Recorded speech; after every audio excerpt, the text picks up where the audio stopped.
Valle de Oro is the first urban wildlife refuge in the Southwest. It's only 7 miles south of downtown Albuquerque.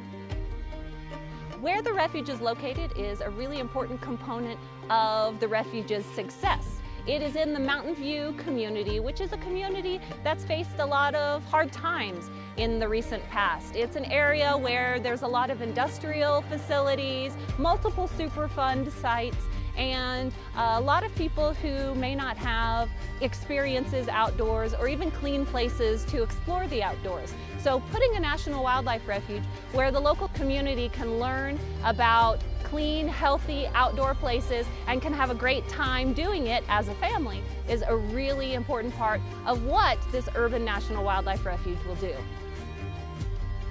It's currently being farmed for alfalfa and horse hay. Right now, you can still see a great diversity of wildlife and birds on the site. This time of year, there are sandhill cranes and geese and American kestrels and red-tailed hawks that are using the property. But once we restore the native habitat by extending that riparian bosque habitat, by putting in native wetlands and lots of native grasses and grasslands, we can really increase the diversity and we'll be able to increase the great wildlife viewing experiences for our community.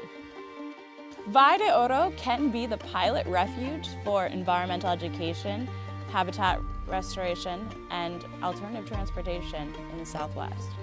The proposed multi-use trail will be the last mile connection between the refuge and Albuquerque's public transportation options. The multi-use trail will link the refuge to the Rail Runner, which is the commuter rail in New Mexico, as well as with ABQ Ride, the city's bus.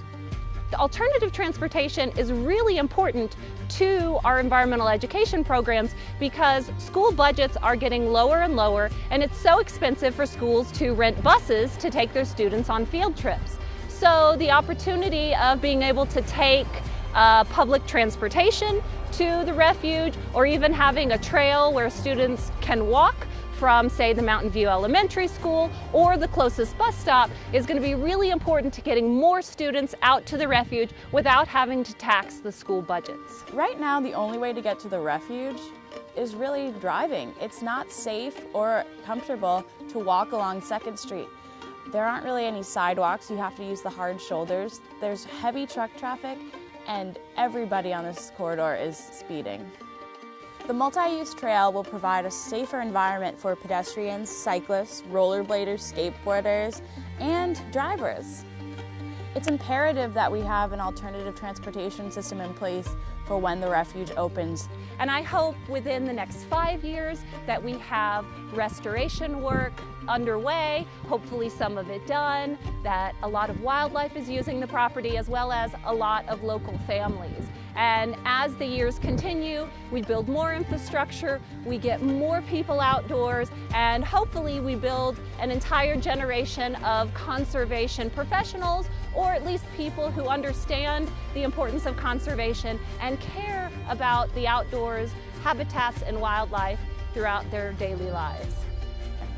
It is so crucial that we establish this transportation corridor so that people can access the first urban wildlife refuge in the Southwest.